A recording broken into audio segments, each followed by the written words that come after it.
us. We are now going to proceed with the second panel for the day on human rights and affiliated fields.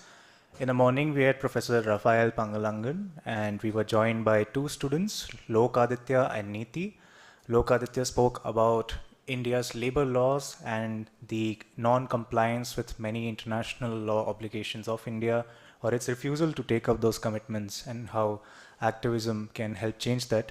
On the other hand, Neeti spoke to us about the plight of women prisoners in India and intersectionality in that regard, and how international law vocabularies can help in articulating that issue. So we were very grateful to have their insights and very well continuing those niches, but trying to draw synergies between such different discourses and bringing them together. We now have four excellent speakers with us for the second panel on human rights and affiliated field. Now, as the moderator, I'm more than delighted to welcome Professor Sanskriti Sanghi, who is assistant professor here at Jindal Global Law School. She has been a guiding light and a mentor for many of us here, including in the panel itself. Professor Sanskriti is not only an assistant professor, but also an assistant editor for the Jindal Global Law Review. She pursued her master's from Cambridge after her undergraduate at GNLU, and she has had over a year-long association with the Columbia Global Freedom of Expression Foundation, and then also the Institute for Internet and the Just Society. Given her insights on international law, on jurisprudence, and on these niches, there could be no one better to join us for this panel. And we are grateful for your time and to finally meet you here and have you join us.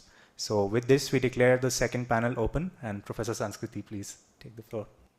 Thanks, Abhijit. I'm delighted to be a part of this panel and really thankful to have students such as yourself continue to take initiative in this field that has budding growth but also so much opportunity in India.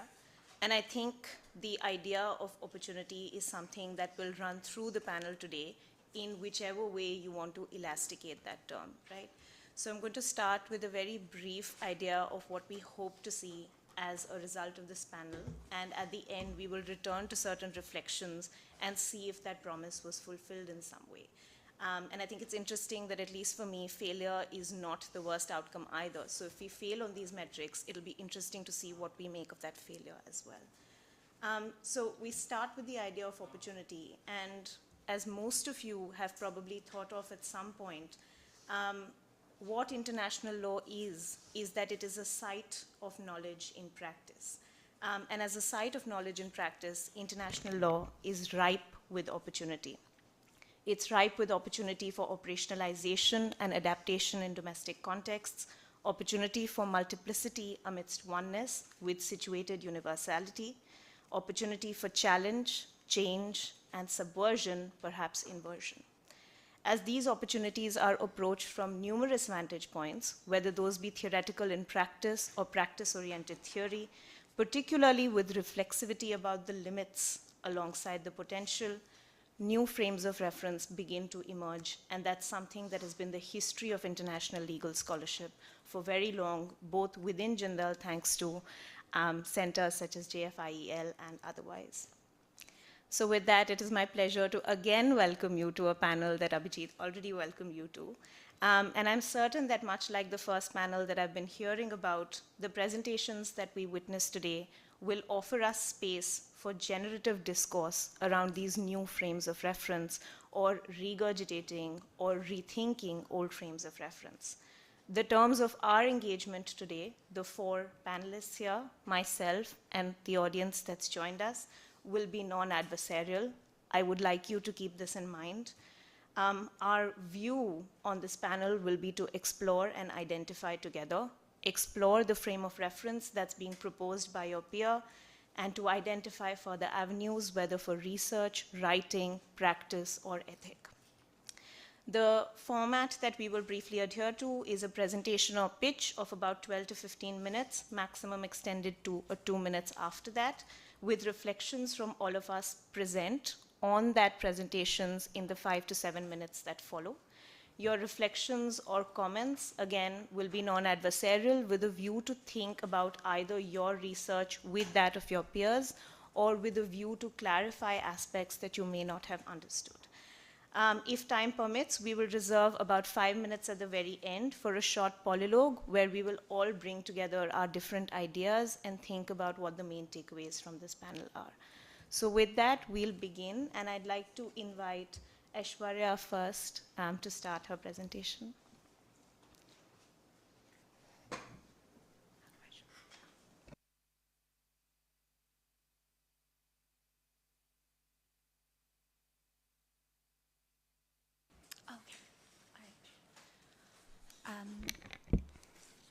So good afternoon, everybody. I'm really happy to be here, and I'm honored to be speaking in this forum. So my name is Aishwarya. I'm a third-year BA LLB student from Jindal Global Law School. And the paper that I wish to present today is titled "The Case for Cultural Genocide, Adivasi Ailments." Now, my central argument is on the very first slide of my presentation. However, I will be getting into it in more detail in the slides that follow. What I do want to say right from the outset is that a lot of my paper, considering how it advocates for the broadening of how the UNGC or the Genocide Convention can be expanded, because of that, a lot of it could be considered and critiqued for being a primarily definitional exercise. However, from the outset, I do want to say that in questions of retribution, especially with reference to international law and its reliance on categorization, I believe that this definitional exercise is of utmost importance, which is why I've chosen it as the scope for my paper. Yes, so this is the overview of my paper. So after I present my central argument and the framework I've chosen to explain it, I will be narrating the displacement of Adivasis primarily in East India, primarily in Jharkhand. After describing the inefficiency or the insufficiency rather of domestic legislation and the need for textual reinterpretation of the Genocide Convention, I will be getting into an understanding of cultural genocide as we know it today and why that understanding is insufficient. After that, I will be getting into my central argument, which is the textual analysis of Article 2B and Article 2E of the Genocide Convention. These articles These are Article 2 of the Genocide Convention. They go over the categories of genocide as an act and as an offense under international law. Article 2B covers the requirement of some mental or bodily harm, while Article 2E covers the forcible transfer of children. I propose that both these articles, when interpreted together under the general rules of treaty interpretation, do in fact hold within them the ambit to include cultural genocide amongst the categories of genocide that are currently prohibited under the international law regime. After that, I will be getting into the main takeaways of this presentation. So this is my central argument. So something that I do want to highlight is that I've utilized 3 pictures in my presentation. I've included these pictures in my presentation to highlight different forms of resistance amongst Adivasi communities in Jharkhand, Odisha, and Chhattisgarh. This first picture is from one of the protests held in Dang, Gujarat, in light of the Narmada Dam construction, which is one of the worst cases of displacement that the nation has seen, with over 2/3 of the 240,000 people displaced of ST status.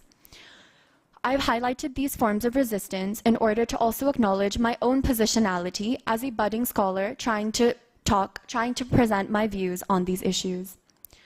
So as I've alluded to throughout the course of my overview, my central argument is that the current language of the Genocide Convention, while it currently does not contain a framework for cultural genocide, could be textually interpreted and must be contextually interpreted to include within its ambit cultural genocide.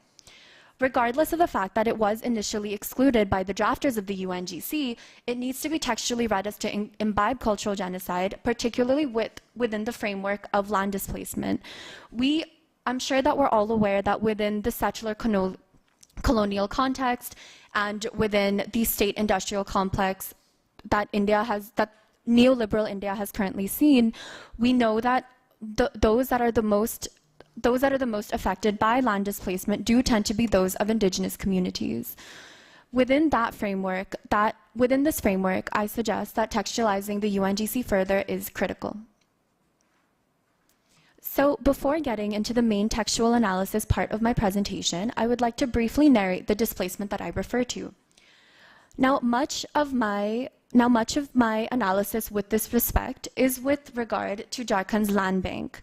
Now, what the land bank essentially is, within the context of Jharkhand, is that the Jharkhand state government amended 2 key acts. Previously in Jharkhand, the listing of Adivasi lands, of collectively owned Adivasi lands, was banned. Agricultural land was also not permitted to be used for non-agricultural means. Additionally, there was a requirement for explicit compensation. However, the 2016 amendments that make up the introduction of the so-called land bank removed all 3 of these protections. Essentially, it allowed the listing of Adivasi lands for corporate purposes. It is through this framework, through these amendments, that Bharat Petroleum and the Adani Group gained entrance into specifically the Godda district in Jharkhand. This led to mass displacement amongst Adivasis within the region, specifically the Bhumji communities. It is their stories that were outlined by scholar Gladson Dangdang that most of this description relies on. This leads me directly into a discussion of the Patalgadi movement. Now, it's interesting, the Patalgadi movement, because it did originate in the 1860s in light of the colonial subjugation of specific indigenous communities in the region. It's interesting that the Patalgadi movement, in light of the Narmada Dam construction, has regained its relevance. With reference to the Patalgadi movement, led by the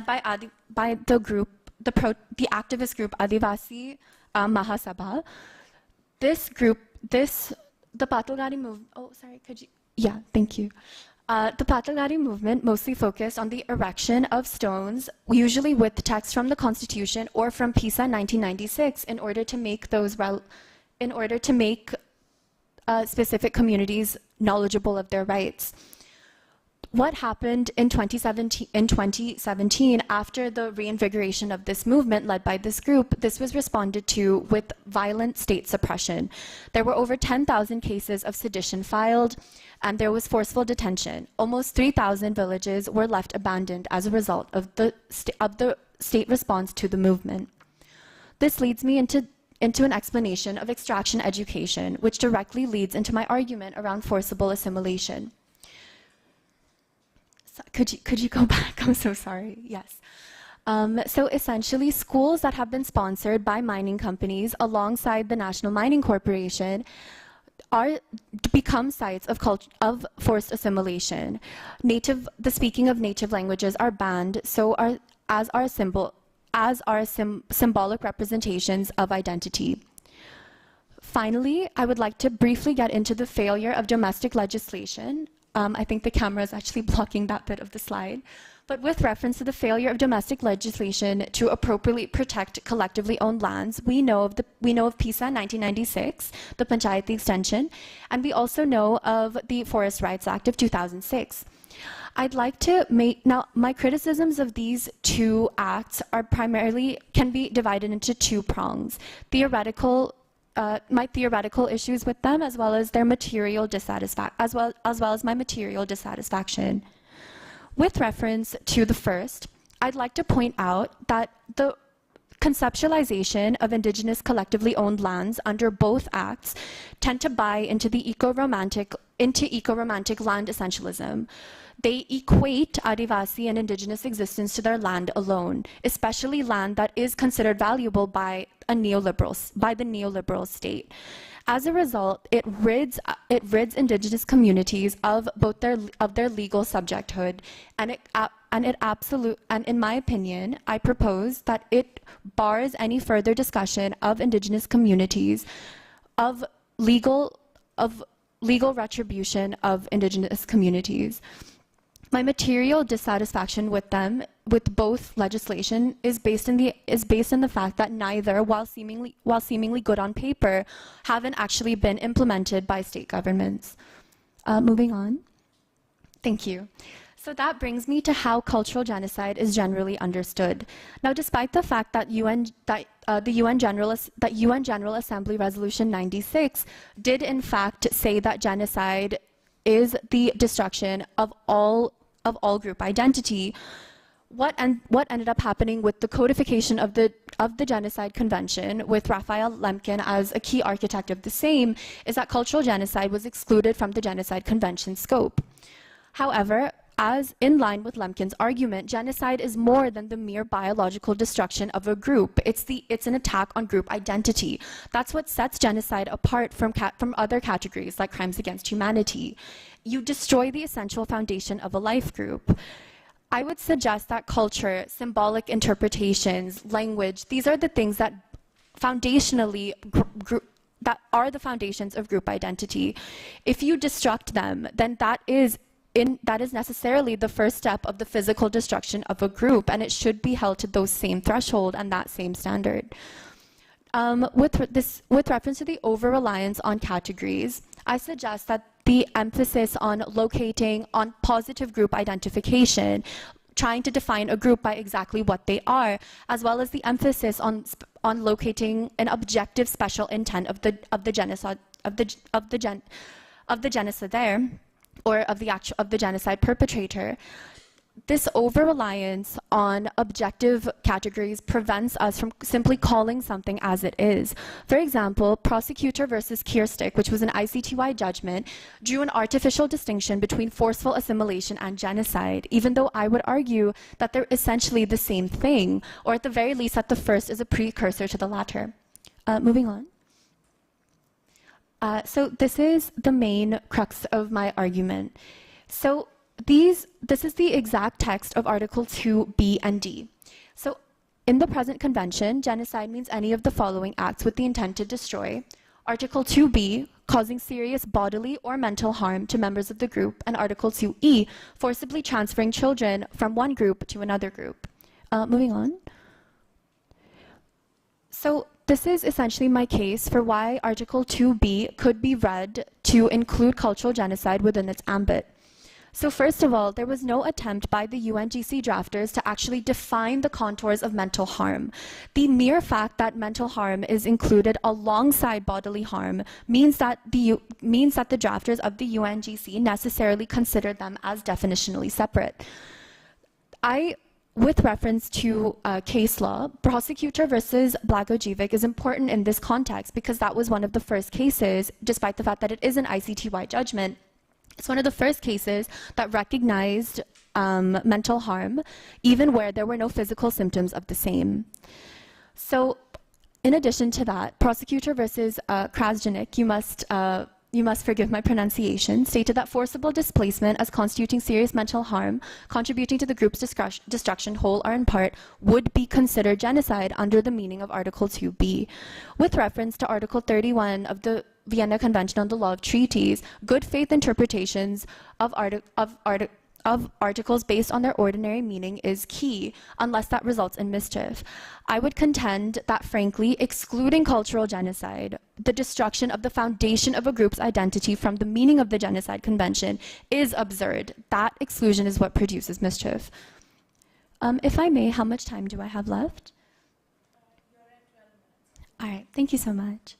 So quickly moving on to Article 2E. Article 2E, if you recall, covered the forcible transfer of children.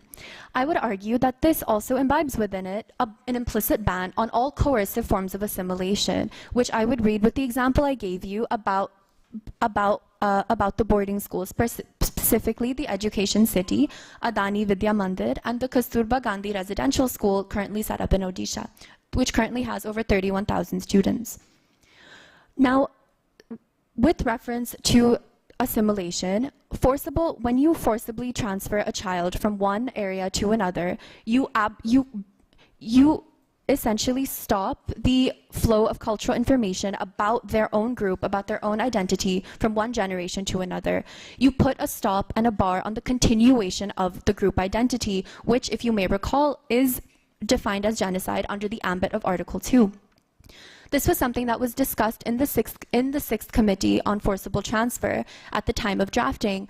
However, for reasons unbeknownst to most generally, reasons that I wouldn't disagree with, this did end up being excluded from the traditional definition of genocide under Article 2.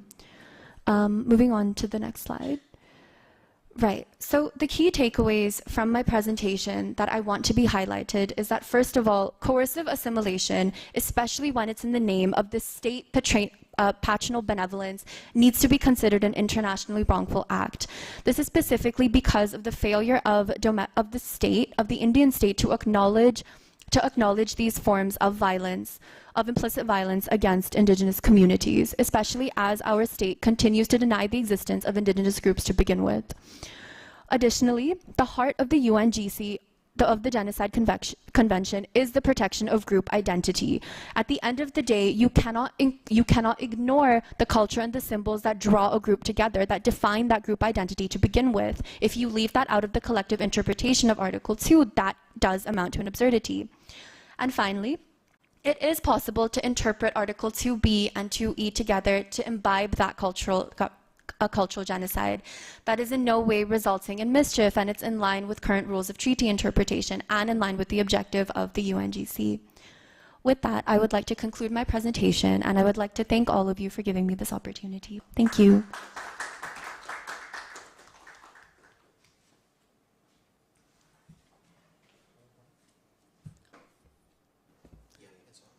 Thank you for that wonderful presentation, Aishwarya. I think before I offer some questions or comments, I'm going to open it up to the rest of the participants and panelists here, and we can take them one by one. So if you have a question for Aishwarya, please raise your hand, and I can then offer you the floor. We have a question from Abhijit and Aryaman, and then Kush. So we'll go in that order: Abhijit, then Aryaman, and then Kush. I found this presentation very compelling in the sense that what you are saying should amount to genocide does not, and that is, I mean, there were attempts to exclude it, and you suggest that it should logically fall within the definition, and that argument I find compelling. But I wanted to ask you more with respect to the, let's call it a situation in Jharkhand that you are describing, if one looks at it purely from a positive law sense.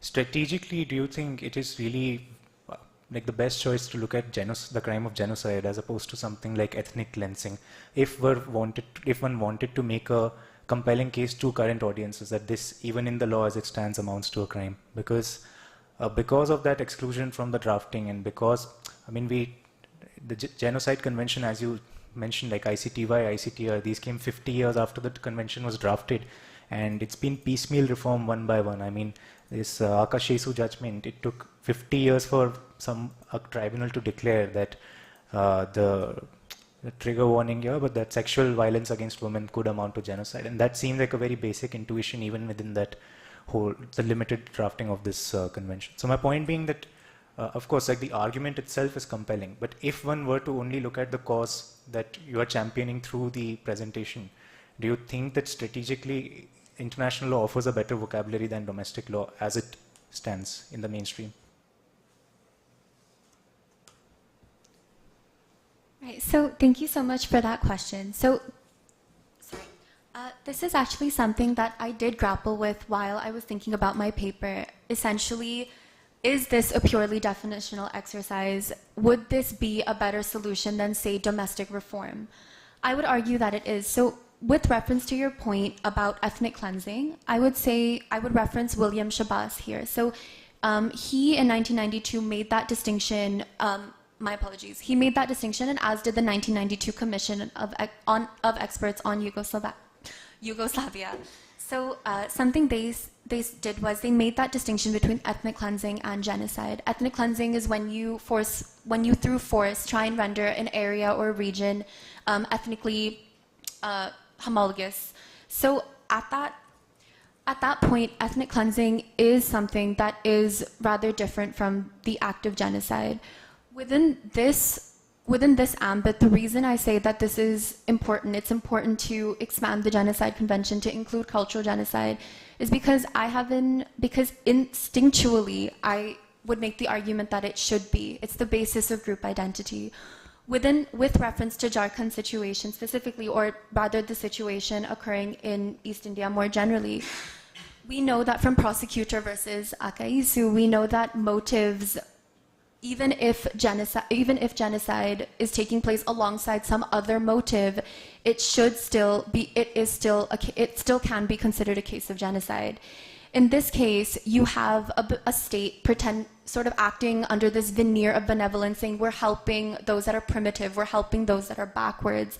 You have a state acting under those pretenses that refuse to acknowledge claims of being an original inhabitant, that refuses to acknowledge claims of being indigenous, even as they vote in favor of, say, the UN Declaration on the Rights of Indigenous People.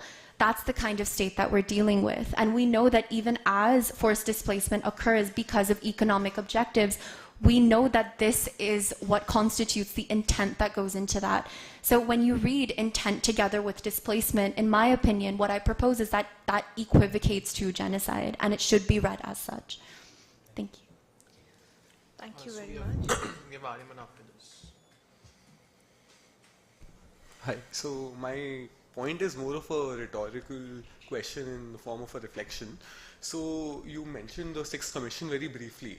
The discussions, if I'm not wrong, what happened in Sixth Commission was that certain countries like Sweden and Philippines highlighted issues with including cultural genocide in the definition because their internal policies and laws contradicted with the definition of cultural genocide, and because of which they decided not to include it, as countries would disagree, and the convention as a whole would become defunct because there is a contradiction. But claims for cultural genocide still did go to the ICJ in Bosnia versus Serbia, and there was a discussion about how it cannot be classified as cultural genocide, but cultural genocide can be considered as evidence for the definition that already exists. So would that not be a better way of going about including cultural genocide so that it is considered as proof for the existing definition of genocide? So if I could respond to that reflection with maybe a reflection of my own, I would say that if certain domestic policies do go against, say, the heart of cultural genocide, I'd argue that that is a problem and it should be considered as such on an international forum. With reference to the Bosnia versus Herzegovina ICJ judgment, I take a lot of issues with that judgment to begin with. I feel as though they really relied on this artificial reading down of genocide. They heightened the threshold to such an unreasonable degree when speaking about state responsibility, seemingly for no reason, seemingly for political reasons that dedicated specifically to upholding the ICJ's international reputation. When it comes to that judgment and its very brief discussion of cultural genocide, I think within that context it was the destruction of culturally protected buildings and insignia. At the end of the day, my argument is that there is no need to draw this distinction. They all target the exact same thing. They all target the destruction of a specific group identity, whether we're talking about what happened in Srebrenica, whether we're talking about what's happening now around the world. That is the heart of my argument. That's what I want to make clear. So yeah. Kush, you had a question. Hi, thank you for your wonderful presentation. I think it was very well informed and it makes a very responsible argument, which I think is very important in terms of producing scholarship. I have one question, and that's related to the conclusion that you've drawn, which is to say that coercive assimilation should be considered as an internationally wrongful act. Now, as far as I understand, that implicates some question of state responsibility. So could you perhaps build on that aspect as to how that may be leading to different outcomes? Because according to Article 1 of the Genocide Convention, it considers genocide a crime under international law, which again is materially different from an internationally wrongful act.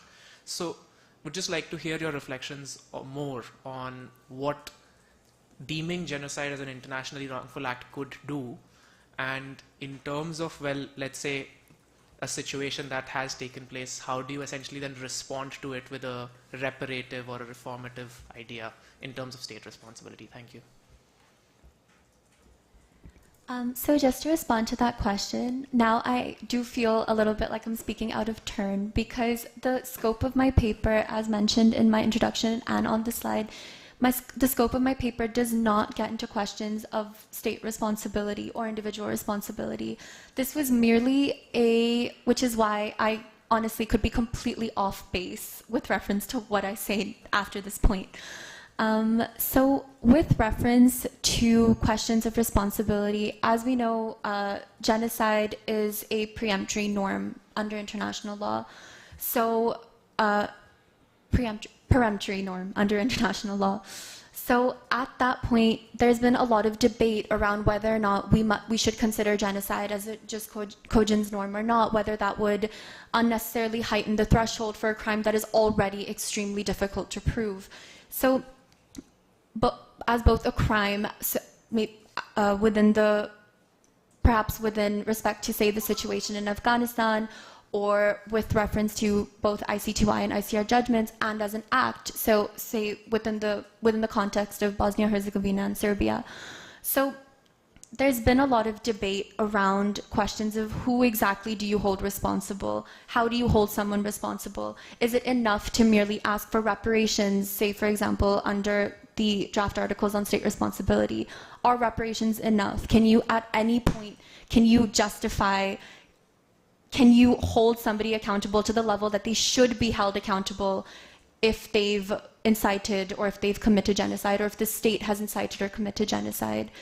So I think there's a lot of very valid discourse around this issue. I feel like what I maybe can try to do, what I've tried to do rather, is present these discourses in a digestible way, in a short way, in a way that makes sense, so that this paper can maybe form a base or a foundation for fleshing out questions of responsibility and how that can be dealt with further.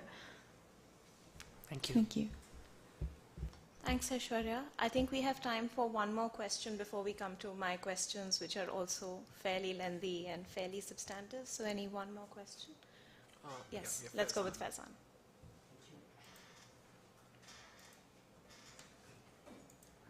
Okay. Yeah, thank you for the wonderful presentation.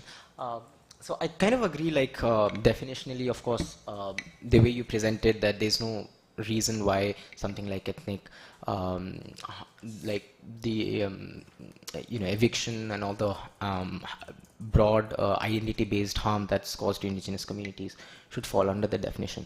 Now, once we pass this stage, like, in the sense, I'm trying to understand, even when this definition encompasses this, what do you envision as a consequence? Are you envisioning something like a jus cogens based international litigation against India, something like Gambia versus Myanmar kind of a situation, or are you simply looking for maybe domestic courts interpreting genocide more expansively using these, or like what consequences flow from this to make this relevant to India? So I would say that the main consequence flowing from this is just a broader feeling of international accountability. So on a personal note, this is a purely personal reflection for the sake of discussion, I don't have a lot of faith in the enforceability of international law, to be completely honest. Whether that's at the level of state responsibility at the ICJ, whether that's on a more individual responsibility level at the ICC. At the end of the day, I think a lot of international law is about rhetoric. I think a lot of it is about feeling the sense of accountability, the idea that people within states are accountable to some broader, almost natural justice set of principles and ideals. So when I was writing my paper, that was what I wanted. I wanted a framework to allow people to call something as it is, instead of beating around the bush, instead of saying, well, this is ethnic cleansing, this is forced assimilation, this isn't this, it's not that. Instead of this over-reliance on categories, which essentially gives states and individuals an out when they're accused of something, whether, even if that's not legally. If you're accused of something on a news channel in a report, it gives you an out to be like, well, no, according to Article 2, that's not what this is, that's not what I'm doing this, which is held to a lower threshold or to a higher threshold. So this broader sense of international accountability is the consequence I see flowing from this. So thank you. Okay, thank you for your question, Faizan, and thank you for that answer, Aishwarya. So my questions are going to depart significantly from the kind of questions that you've been asked. And I think that's because throughout your presentation, the lingering question that I had was, but what does the community want? Does it understand the way this textual interpretation work? And this is not to doubt their knowledge, but to understand that they have alternative forms of knowledge that they prioritize. So both my questions come from the realm of theory that is recently being operationalized in practice, and I wonder what you think about that. So my first question comes from this very recent turn towards post-human feminism that you see in scholarship, for instance, from Jones, the new book that's come out. And why I enjoy post-human feminism is because it starts to collapse that subject-object binary, where you're not looking at this community reclaiming their land as a possession, but you're thinking about their way of living as integrated with land, which is something that settler colonial nations in Australia have had a history of, calling land ruvi and not situating it as hierarchically superior. So when you were talking about the physical destruction of the group as being closely linked to culture, I wondered about two things. The first was, if we begin to see nature as having subjecthood, which is something that's happening with the rights of the nature movement, would they not become an intrinsic part of the community itself and hence be included as part of the definition? Is that a potential way to think about it by turning to post-human feminism? And the second question that I had was, in your research, have you come across any conceptualizations of land that the Adivasi community has that would help you make arguments contextually that you make textually in this presentation? So that's my first question. I have another after this. All right, so thank you so much, Professor, for these questions.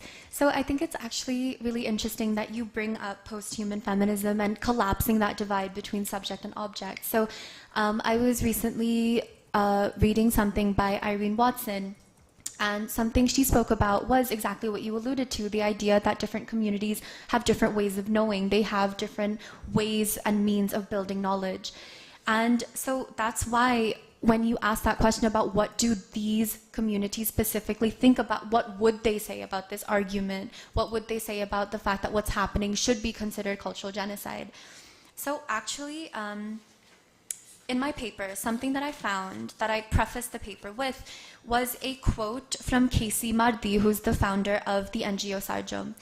So I had to cut down this quote for length purposes, but what his entire speech was alluding to was that some autonomy is needed. There needs to be a recognition of self-determination, not just within foreign dominion, which was the nature of India's reservation to the ICCPR. There needs to be some kind of recognition of that right to self-determination with reference to sovereign states and sovereign peoples. So the initial inspiration for the idea for this paper, it came directly from his speech. And so that's something that I do want to highlight. I don't know if it answers the first part of your question appropriately. When you talk about the nature as subject, again, I came across a lot of literature that was criticizing that kind of more eco-romantic view of tribe equals land, tribe equals nature. So it's a very romantic telling of how the entire group identity is purely dependent on and is purely based on land, because it removes the question of subjecthood. So at that point, I think that it is important to consider nature, the land, especially with increased references to things like ecocide or domicide. It's important to consider that in and of itself, nature has within it, and it has imbibed in it different ways of knowing that are representative to different communities. But I think it's also important to prevent the falling back into that rhetoric of that eco-romanticism that we've seen in the past. So that is something that I wanted to point out in response to your question. I don't know if it answered it perfectly, but I think that was a great answer, and I think it helps further the dialogue that we're having here. In the interest of time, I will keep my second question very short. But the other thing that stood out to me in your presentation, apart from these other wonderful questions that were asked, was when you spoke about forms of resistance, and you spoke about protest. And this is where I'm going to dive back into feminism and think about these two tools that feminists have used while lawyering in international law for decades, which is to think about both resistance and compliance with the law. And to me, when I look at your presentation, I see instantations of both, but I don't know exactly how they work together rather than in tension with each other. And so I think my question here is, what do you think is the way to bring this issue to the fore by utilizing both resistance and compliance?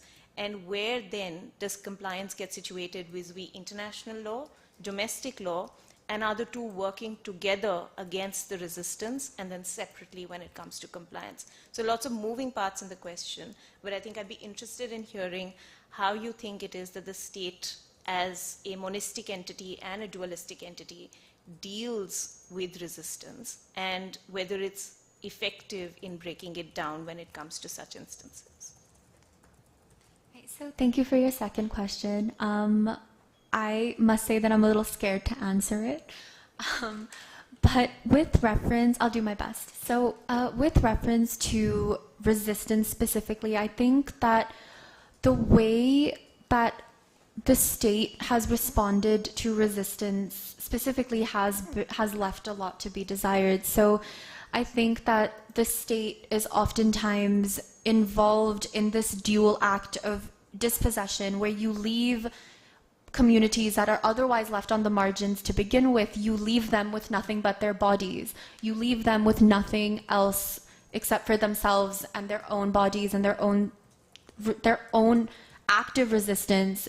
You leave them with nothing else. And then after that dispossession, you punish that resistance. You label indigenous communities as Maoist, as you label Dalit communities as Naxals or Naxalites, and then that gives the state another opportunity to punish and crack down on the bodies of these marginalized communities.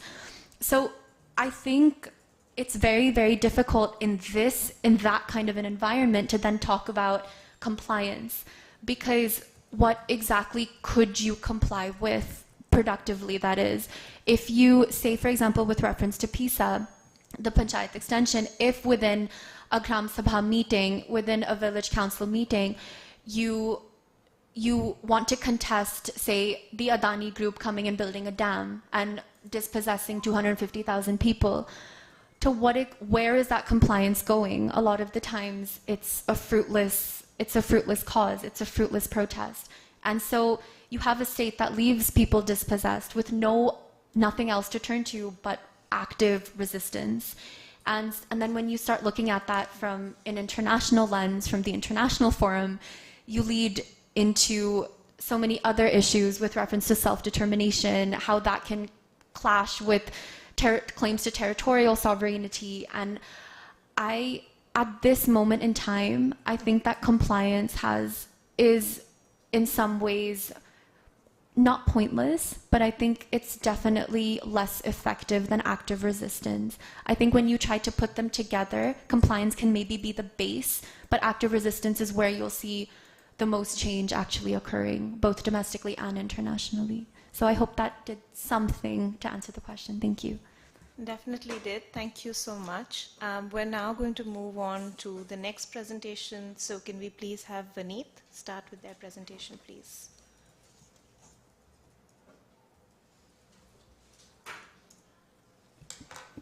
Yeah, good afternoon, everyone. My presentation's title is Criminalizing Racial Violence, Catching Up the International Law. So the main argument of my paper is on the second slide. That's that is that criminalizing racial violence and legalizing special codes for racial discrimination would be helping us to catch up the international law. So I would start up introducing my argument by a quote from Robert Frost, that is, something there is that doesn't love a wall, that wants it down. So the wall that I'm talking about is a social wall. A social wall, that is a wall that is being between the society and the people who are and the communities that are marginalized or the racial groups, and that wall that I name it is the racial discrimination. So the racial discrimination is a wall that that is the people who are discriminated against wants it down. So this criminalizing racial violence and legalizing special codes for racial discrimination shall shackle this wall or the racial foundation, which is already abhorred in the Article 15 of the Indian Constitution and various international forums. And I shall move on to the trajectory of my paper. First of all, I would like to introduce what racial discrimination and racial violence is, and then move on to the Indian situation and the law, that how the Indian law deals with it, and what are the Indian scenarios that wrap around the racial violence. And could my strong argument for criminalizing have an alternative in a constitution which already abhors it, as mentioned by me, and then where is the international community standing, and what is its status.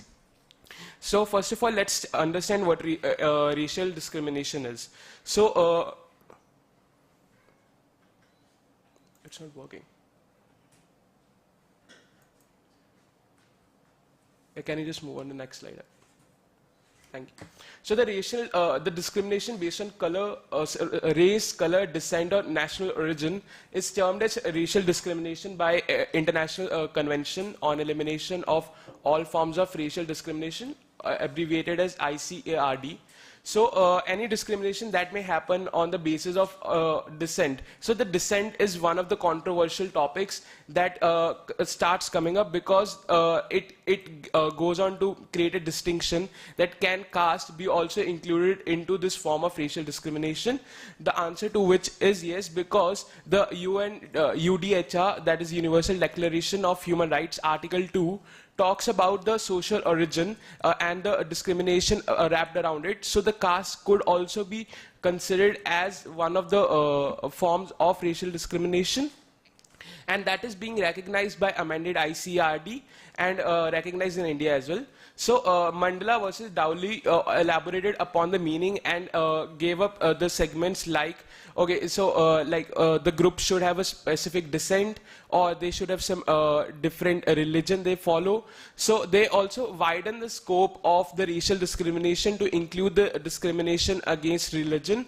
So the definition of ICERD is also being accepted in India, as cited in the case Amish Devgan versus Union of India.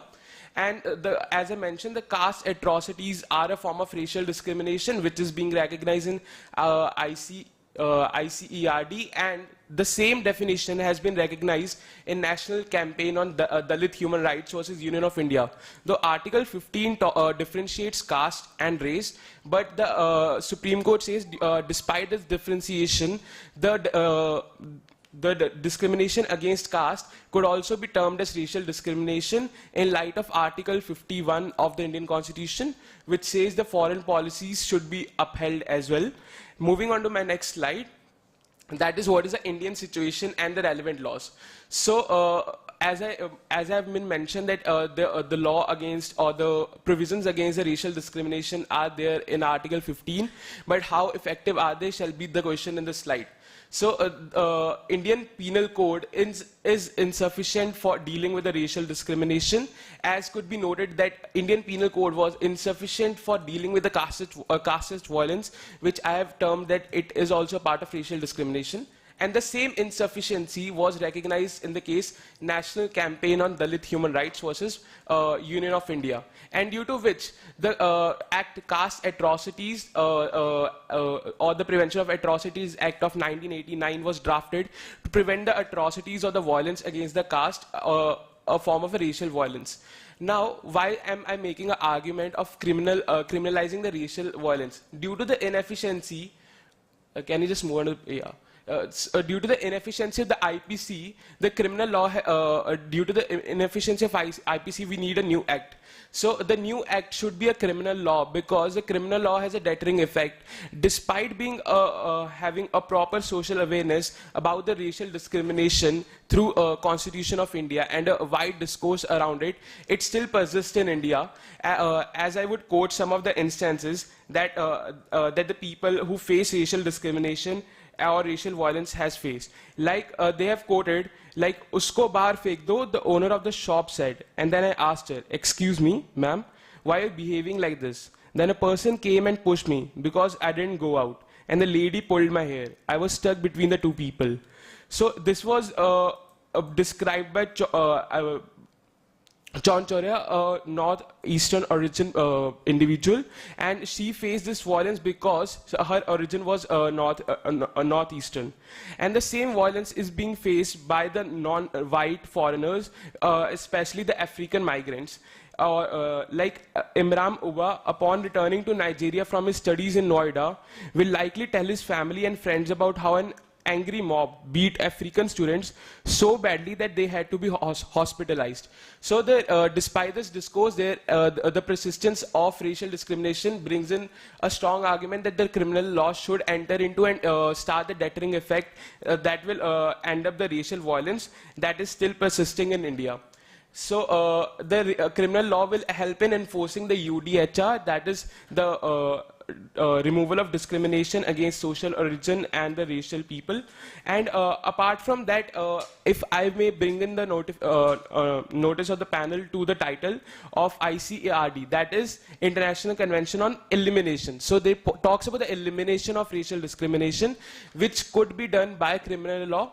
But now the question comes is, can constitution be an alternative to a strong effect of criminal law? So as Marshall and Duff has said, that the crime against an individual is a wrong against a community as well. So if I am committing, a person is committing a crime against an individual because of the origin of the person, so it is at the end hurting the sentiments of the community.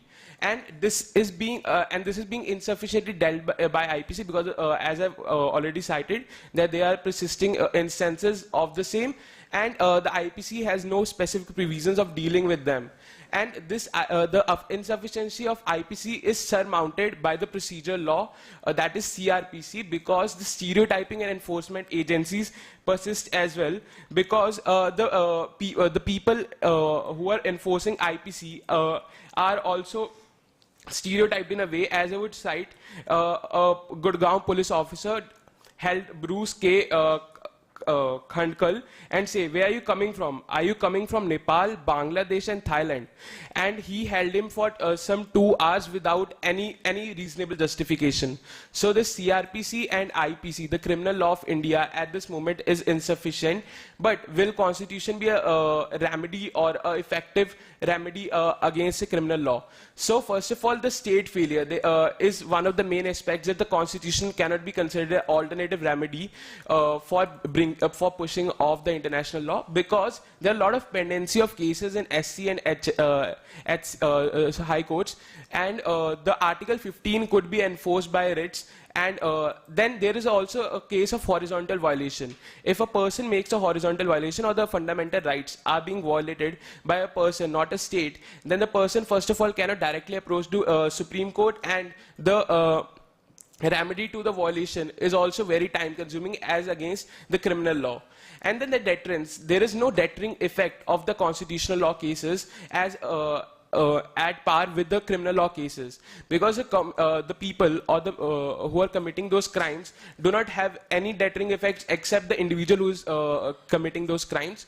So the society's actions are not remedied. Then the authorization, the judiciary is not allowed to make laws. So even if the judiciary is expanding the scope of constitutionalism, that still goes on to entangle with the state failure and no deterring effects, and they could not build a criminal law to authorizes police machinery to kick in the racial violence to be criminalized.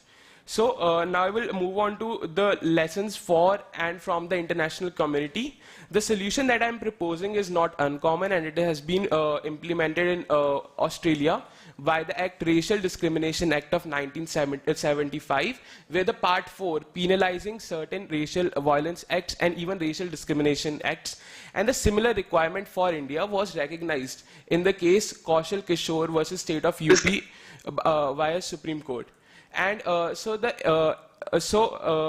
although it is also like we are matching up the international community, even and apart from that, it will also help in improving the international relations of India, because the India, by criminalizing the acts of racial violence, will uphold the treaties it is ratifying, and also uphold the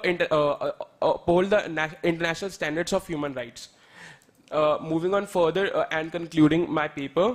So, criminalizing racial violence and discrimination shall ignite the process of catching up the international law and community while enforcing the former. So, it is necessary to spread the social and legal awareness, though which is still persisting. But by criminalizing, there would be much more spread of social and legal awareness, and the redressal could be done effectively. And the change in the domestic law, which I'm proposing to criminalize the racial violence, will help in pushing the international law into domestic law forum, and will help in achieving its status.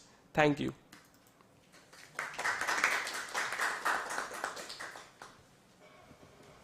Thank you for that thought-provoking presentation. Again, we're going to follow the same format. Questions from everyone else first, and then we can return to me. Any questions, comments, thoughts for Vaneet? Faizan. If there are no one from panelists or other...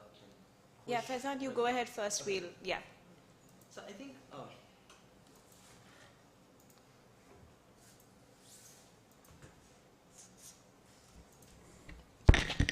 Thank you, Vaneet. My question is largely that your presentation starts with the presumption that caste and race can be considered as analogous categories. While some Ambedkarites, some activists might agree strategically that you can analyze race and caste to generate a different kind of discourse that has some material outcomes, let's say in the UN or in treaty negotiation and drafting and like adjudication before human rights courts. But what do you think that how far, like in the outcomes that you want to achieve, in the sense that the act and how Indian domestic law is inefficient, and particularly given the examples that you've given, one of the Nigerian students, how far do you think this can be really compared, race and caste, given that their origins, their social context, and their manner of operation might be different, in the sense that why not also consider, instead of incorporating caste in the definition of race, why not having caste as an added category that may provide for more radical expansion and may also solve some doctrinal roadblocks that are usually posed in courts, that, oh, this is not really discrimination, this is because this is not race. The third is interlinked to this is that given that many scholars, particularly someone like, say, Ntina Suvala would go on to say that international law currently continues to preserve racial capitalism and so on, and therefore that race is not really eliminated from international law, then what value do you see and what generative outcomes do you see by relying on that kind of racial discrimination framework for caste? And like, say, even under domestic law, why not something like, say, expansive domestic discrimination law than incorporating international frameworks of racial discrimination? Yeah, thank you for your question, Faizan. So, first of all, my argument was that the race and caste are two different things as recognized in India. But the violence against caste could be subsumed in the racial discrimination or the racial violence. So, first of all, I agree with you that the caste could be an added category, because subsuming it within the race would not be a good idea as per the Indian as per the Indian structure, because race and caste both have very different origins. But the analogy that I drew between the caste and race was because to further the advocation of the criminalizing of racial discrimination. Because if I could make a observation that the Constitution equally abhorred the discrimination against caste, but that didn't stop, and like it still hasn't, but the effect has been stronger of stopping it by bringing in the Act of Prevention of Atrocities Act. So similarly, if the same has to be done for the racial violence, we could make a criminalizing act or a special code for the racial violence and racial discrimination, which shall have the similar effects of the caste discrimination that has been remedied in a way. So I'm not saying that the caste should be subsumed into racial violence, though it can be used as I think it must be used as an added category, and the racial violence should be treated separately. And moving on to your second question is that that the international forum doesn't remove caste and builds on the caste capitalism, and should the caste, the racial capitalism, and bringing the caste into that definition, would that be a good idea? I don't think so. That would be a good idea, as pointed out by you itself, that they both have a very different social and original context. So bringing within its idea won't be a good idea. But the thing is, like giving two remedies for the same solution would obviously be a stronger way of dealing with them, instead of using it as one remedy, like bringing in an act of criminalizing racial violence, if it may happen, then remedying caste violence through racial violence could be another remedy added to the Prevention of Atrocities Act. Thank you. Any other questions, comments, reflections? Okay, I think we'll move on to some of my questions, and then we can have one more round, if any, and then move on to the next presentation. So the first thing that, and my questions are going to be very methodological to you, so very different from the way they were directed towards Aishwarya, but I think for me, one of the things I was looking for in this presentation that was very intriguing to me was this absence of a methodological framework. So what I didn't understand is where exactly your proposal sits amidst a history of literature that has perhaps proposed something similar to this, and how that has worked out. So I guess what I'm asking for is two things. One, where did this thought come from? So what was it that sparked this thought in the first place? And what do you hope it yields from what you've read that it has yielded in the past, whether in the Indian context or otherwise? So that's my first methodological question. And the second methodological question, and I can repeat them if you need me to at any point, is about the comparative element. We had Aishwarya in the previous presentation express that she doesn't think that international law is extremely enforceable beyond the kind of rhetoric, vocabulary, and feeling that it produces. Sort of what you now have in legal theory as magic, the magic of law and what it makes you feel. And that's where I found this comparative element that you brought in, saying this is not a unique proposal, this is a proposal that has happened in Australia before. And it made me think a little bit about two things that comparative methodology demands. The first is, when you put it forth as something to look at, what is it that we borrow from these other contexts that are vastly different from ours, and what do we avoid very generally? And also, how do you think a trend between different domestic contexts to do something leads to either the strengthening of international law or the dilution of international law or an expansion of its standards? So what is the connection between employing comparative trends to how it affects international law? So those are my methodological questions to you.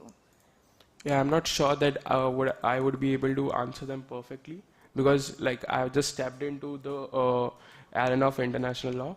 So answering about the comparative methodological aspect, so we are well aware that the Constitution of India in itself has borrowed a lot of provisions from the other countries and adapted them to the Indian situation, which has made it of a cosmopolitan nature, right? So bringing in the theories of other countries, like I have cited Australia as one of the example. So bringing in the sections or the provisions from that act could not be brought as it is. They should be adapted to the Indian situation, because unless or until they are not adapted to the Indian situation, they would do much more harm than good. That is being proposed of. And so the idea that you were talking about, that where did this idea spark from, that was a laser activity that I was doing. So I was just like scrolling up the reels, and a video of the racial violence just came about. So I just like then pondered upon it, that like what's happening, and then it just connected with the debates that we have in the classrooms about how the casteist violence is still persisting. But and then the controversial statement or the controversial analogy that I brought in the paper, that the casteist violence could be subsumed into racial violence, which is agreed by few, which is disagreed by few. That's a constant debate that's happening. But like I try to build up a connect that if something around the casteist violence could be done by India, then why not the racial violence? And if then I started searching on like, is there something that other countries has done about it? Yes, they have done about it, and the effects are good, because it has been recognized by one of the reports by ICERD itself, that Australia has done this, and they have recommended other countries to take the similar steps for stopping this racial discrimination or the racial violence. And the effectiveness of doing or bringing in such provisions could be questioned, in the sense, because as I mentioned, they are against one of the like some of the foreign migrants, and they may not be permanently settled within India. So bringing in a very domestic setup would not be as useful as proposed in the paper, but yeah, the proper deliberation upon the same could give in good effects. Thanks, Vineet. So we're now going to do that final round. Any other comments, questions, reflections before we start with the third presentation? Okay, thank you very much, Vineet. Professor, also the person who was supposed to join online, he won't be joining. So I think we are not in paucity of time, but just informing you. Okay, thank you. We can now begin with Faizan's presentation, and given that this will be our last presentation, what I would encourage you to do as you're listening to Faizan's presentation is, of course, focus on its standalone and think about what you can borrow from it and also question. But also I want you to start thinking about whether there were connections between the three presentations for you, whether these three were separate but connected in some way, or targeting completely different interrogations that we may want to be interested in, right? So that we have a little more time for reflections at the end. Okay, Faizan, take it away.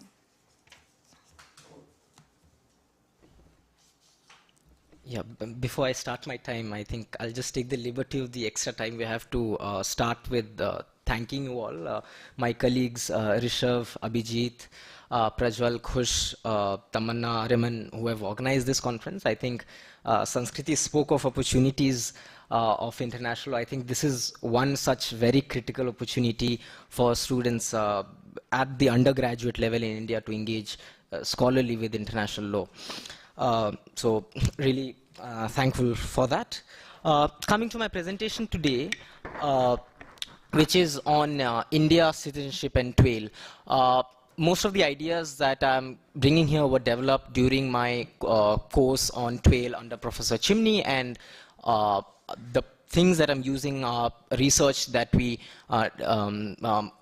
undertook for the Center for Public and Interest Law, JGLS, under the Citizenship and Statelessness Clinic, alongside my colleagues Khush, Abhijit, and Rudraksh.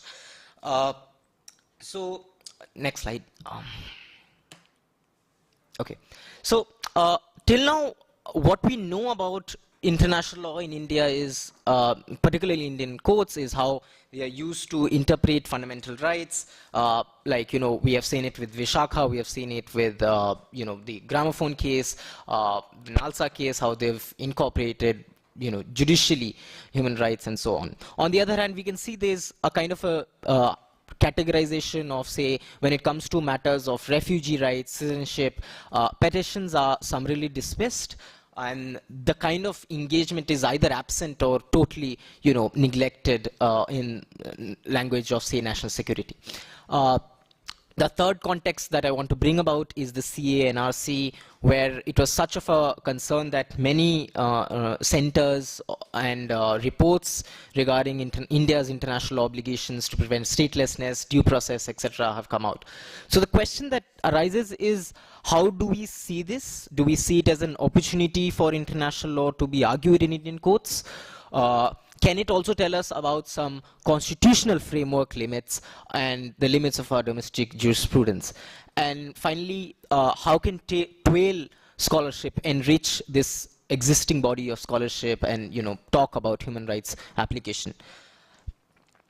So the structure of my paper has been that I've talked about how international law is engaged in Indian courts. I've talked about monism, dualism, and terms like creeping monism, and try to historicize these models. I just come to that in a bit. Then what has been TWAIL's contribution to India and international law and its relevance. Then I shall come to citizenship and international law, both the mainstream and TWAIL approaches. Then we shall talk to the limits of a constitution discourse, and then how post-colonial and racialized continuities continue in the Indian citizenship framework, and particularly in the NRC model. So we know that Article 253 of the Indian Constitution makes our framework at least formally dualist, as some early Indian courts have interpreted. However, now more recently, after, say, environmental jurisprudence, Vishakha, Nalsar, which have said that international law can be useful in gap-filling roles and to expand the meaning of fundamental rights.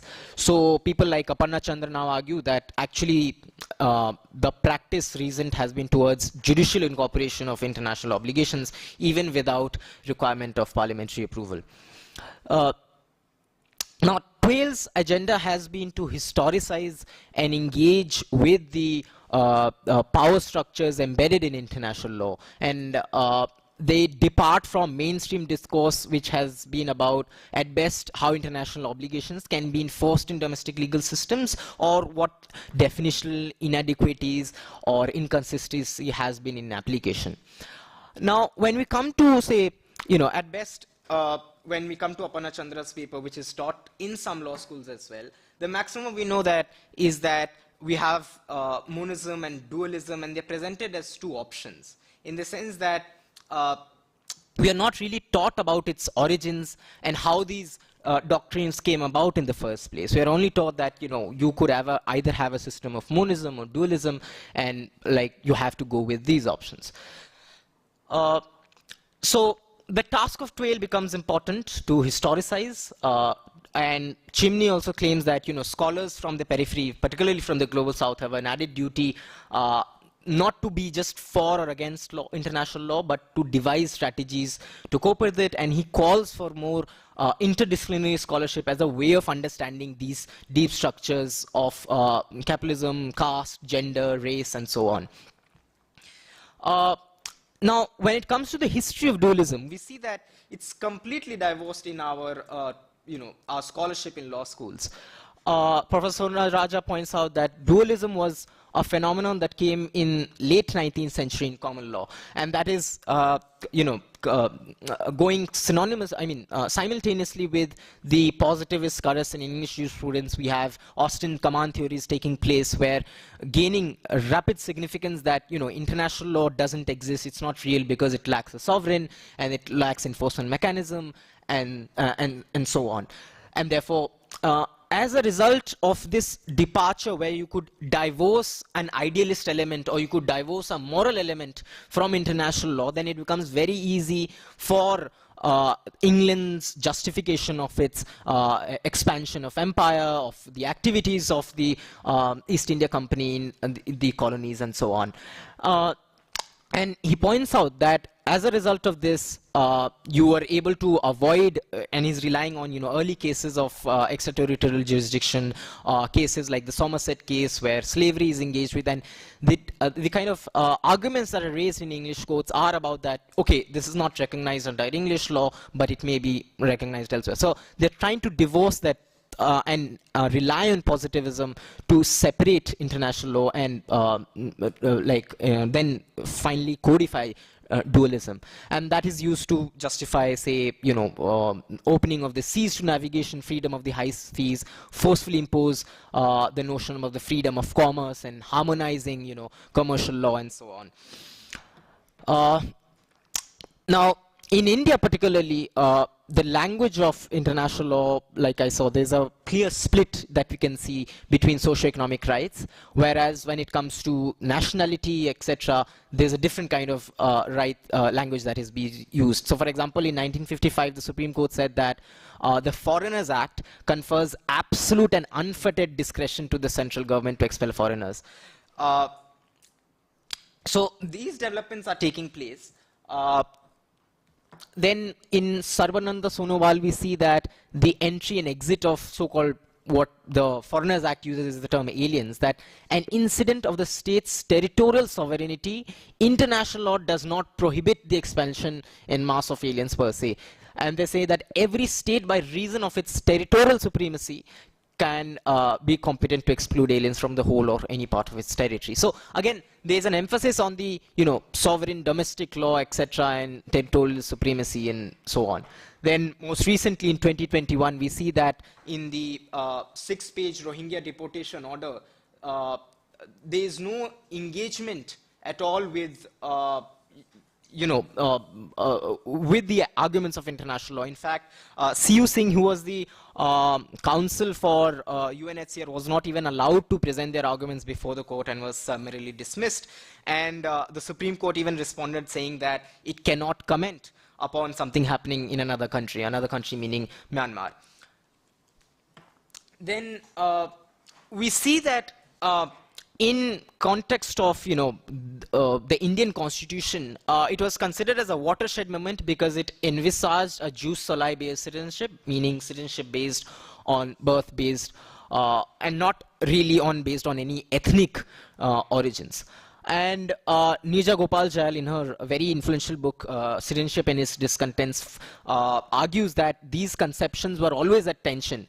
And the subsequent move from jus soli to a jus sanguinis, which is a more ethnic kind of citizenship, happens gradually over time, chipping away different kind of and increasing new classifications.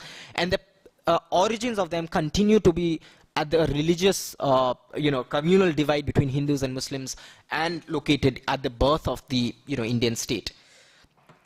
And we see the same kind of discourse creeping in and the post-colonial anxieties of a state, and we see how it mimics the colonial state in its, discourse on citizenship. And we see a kind of alarmism when it's engaging with, say, in Assam with the illegal migration, and which is tied to the movement leading up to the NRC. And what's important and, was fascinating to me when I read Sarvananda Sonowal is that national security was not only justified in the language of, say, municipal law and territorial supremacy, but it was invoked as something that is emanating from international law. And it even goes on to classify that as an external aggression. Ironically, it relies on this quote, and I just want to read it out. It says that, and this is a quote by Lord Denning, that in recent times, England has been invaded, not by enemies nor by friends, by those who seek England as a haven. In their own countries, there are poverty, disease, and no homes.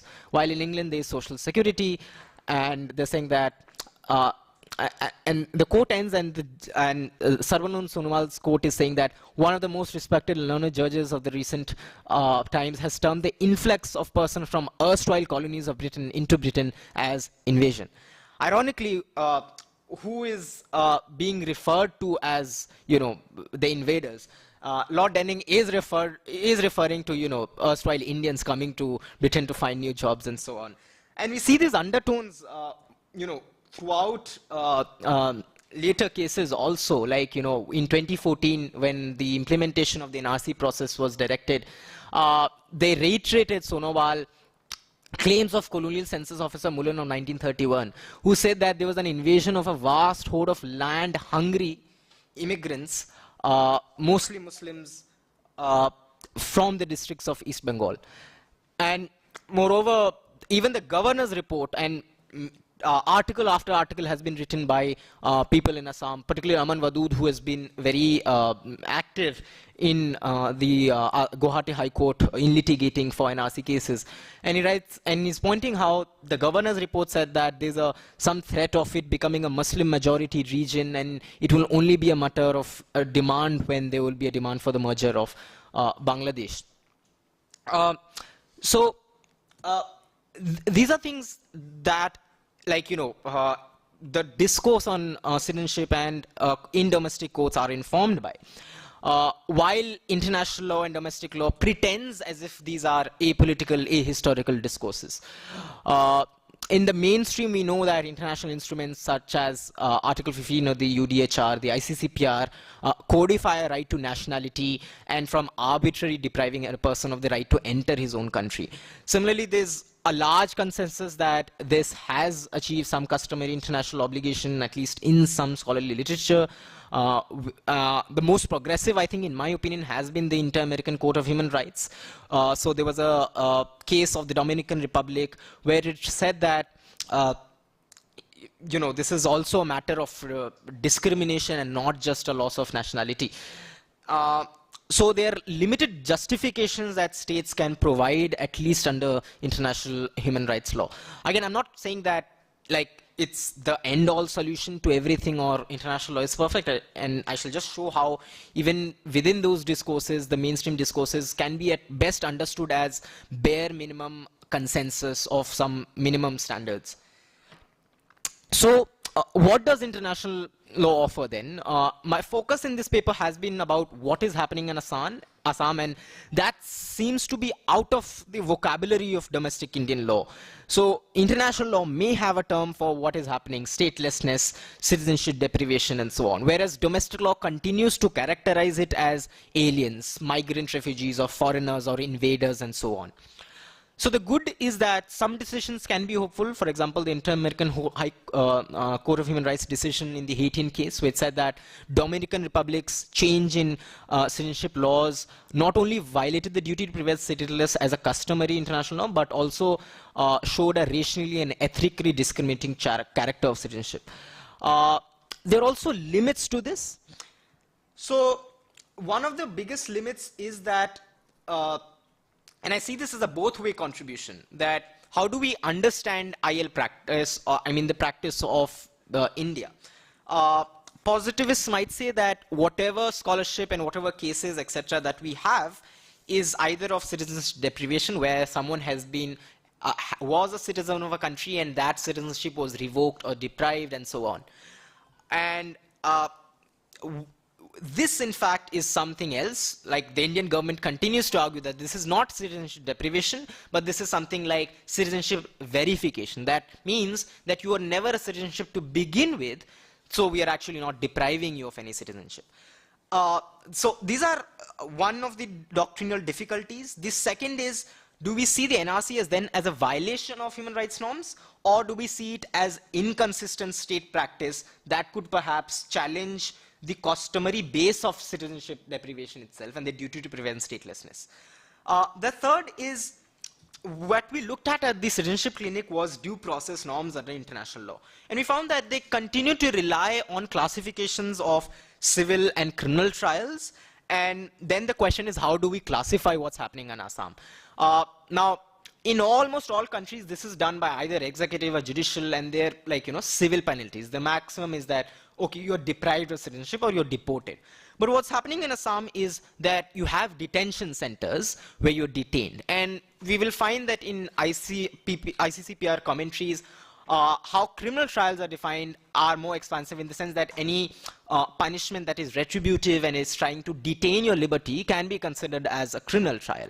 So very well we can argue that what's happening in Assam, because of these detention centers, detaining them, is in fact a form of criminalizing migrants or whatever, people who don't have papers. And therefore, that would require a higher threshold of, due process norms to be followed. So these are the positive things as well as doctrinal limits. And what then becomes important is to see how TWAIL can engage in this, and like I highlighted, is to highlight the racialized nature of it, to politicize this discourse of citizenship, to show that judicial responses have in fact not just interpreted law, but they have contributed to a racialized citizenship model. And they have fanned the flames of nationalist imaginations and disproportionately affecting, of course, Muslims as the other enemy outsider. Then invoking international law might provide some sort of an alternative language before Indian courts talking about manufacturing statelessness that pushes even the respondents like the state and the central government to come in the battlefield of international law. I mean, I'm hesitant to invoke that term that sometimes Prabhas Ranjan uses, that is lawfare, but it kind of compels the court, at least Indian courts, to give a justification under international law and engage with it. And it should be no exception that you have done it for fundamental rights. Why not something like this? And also engage with national security. Similarly, for the task for us as lawyers from the global laws is to be, wary of justifications of national security and to see how they, continue to allow the state impunity and so on. And therefore, I think one way to start is also politicize discourse. Infuse that in our curriculums, as well as, of course, how we are talking about the NRCCA and international law. Thank you. Yeah, we can take questions. Thanks, Faizan. I'm sure this is going to produce quite some discourse, at least so I hope. So I'm going to first take a round of any questions, comments, thoughts. Yeah. Right. So you mentioned about TWAIL in this perspective. So I would like to mention that Indian officials, the government officials, and Indian state practitioners kind of dismiss the TWAIL perspective and arguments as purely philosophical and fictional, and they tend to avoid it in public discourses as well. So I believe that poses a major challenge to the induction of TWAIL into actual policy considerations. So what are your thoughts on that? You're right, and I think it's not to say that, oh, they will never agree with us or why will they listen to you, but it's precisely the task of TWAIL to expose the class, caste character of the Indian state, and the reason why such things like TWAIL or any kind of, like, in general, critical scholarship is avoided. Like, there's a reason why such, like, Rohini Sen has written extensively about why perhaps we don't have TWAIL scholarship in our curriculum. And the reason for that is obvious, that, I mean, one is the pedagogical limits that are posed on the curriculum to not allow you to think, but precisely is that discourse can see that there are alternative possibilities, but they have been deliberately suppressed by these power structures. And I think at the very least, it performs an illuminating function to show that, why things are so. Of course, why they would agree with you is a different question from whether we should continue asserting ourselves and these discourses and provide voices from below. Thanks for that question. I will be building on that when we come to my questions. But sorry, Rishabh, go ahead.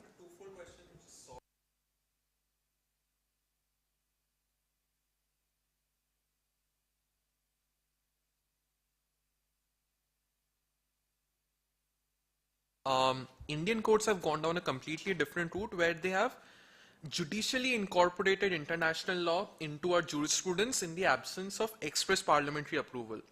And I think towards the end, the point that you were trying to make is that international lawyers in India need to use international law vocabulary in order to prevent situations like we are seeing in Assam, where due to the CA NRC exercise, we are seeing like massive statelessness is being, like, people are just being rendered statelessness because of the policy of the government. But would you say that relying on international law, which judicial courts are doing, is a solution when courts are actually weaponizing international law in order to create a citizenship jurisprudence, which we saw in the Sonor, I'm forgetting how to pronounce the name. Like my point is the point that you're making is international law needs to be relied on in order to prevent it, but the courts are actually weaponizing IL in order to create a jurisprudence of statelessness. So like, how do you reconcile these two contradictory positions? No, thank you. That's an excellent question, and that forms like, how do we envision that kind of praxis in the courts, and what material outcomes do we see from it? And I think weaponization is something that is not limited to international law. In some way, we can say that, the idea of national security is weaponizing domestic law and human rights and like the freedoms under the constitution, and say that, national security is an exception. I think what at the base level it does now is that, given that, you can say strategically that the Indian courts are not at least hesitant, at least in some cases, to consider international law as some source itself, as something that they can borrow from. The question is to compel the court to come and argue in this discourse. So even if they weaponize it, we are going to contest it, and it will be like some limits are going to be posed. I mean, weaponization also cannot be absolute. I mean, we see that in the Rohingya deportation order, they were supposed to, like, they did not listen, they were forced to dismiss it. But were they to engage with non-reformer, and whether it's CIL or not, they will be forced to admit that non-reformer is CIL. Okay. I mean, by looking at the literature itself. So, in that sense, at least there will be, courts would be compelled to engage in a justification of that. But would you also say that, like, let's say, as a lawyer, you can extensively argue along international law grounds during your oral arguments, but at least in judgments, whenever I've seen international law being cited, in judgments revolving around this discussion of citizenships, it's always used to push forward a stance that statelessness is what you essentially described the Supreme Court as saying. It's not statelessness because you did not have the citizenship rights in the first place. International law has always been used to push forward that stance. So like, that's the only context in which I've seen international law being recognized. So like, just strategically, I'm trying to think of it, like, would you then feel like it becomes a very risky move to rely on those grounds when you know for a fact that the court is actually going to use those arguments against you to maybe push forward a stance that it has predetermined, which is to push forward this jurisprudence that this concept of statelessness does not even exist in the Indian context because you did not have those citizenship rights in the first place. I do agree with you on the point that international law does have the answer to this. Like the jurisprudence on international law is very clear on this, which you cited the English court judgment. But it's just that Indian courts, I don't know if they're actively doing it or unknowingly doing it, where they're incorrectly interpreting it in order to basically create this sort of a scenario in Assam of statelessness, essentially. Yeah, thank you. In fact, I would agree with you that I don't think Indian courts at this time would agree with, the idea of statelessness. I mean, that would be a very good and positive development. Yeah. I'm not really hopeful of that coming in the near time. But I think if you're talking about strategic ways, and this is something that even the center was trying to achieve, is that at least some of the things can be framed as issues of due process. That in any case, there are some minimum due process norms that is to be followed, even in, let's say, you're calling it an administrative decision, etc. Yeah. Like right to fair hearing. Now what's happening in the Assam is these are essentially kangaroo courts that are operating without any judicial officers. And what is the standard evidence that you're relying on? What are the procedures? What is the hearing? To what extent are people being heard?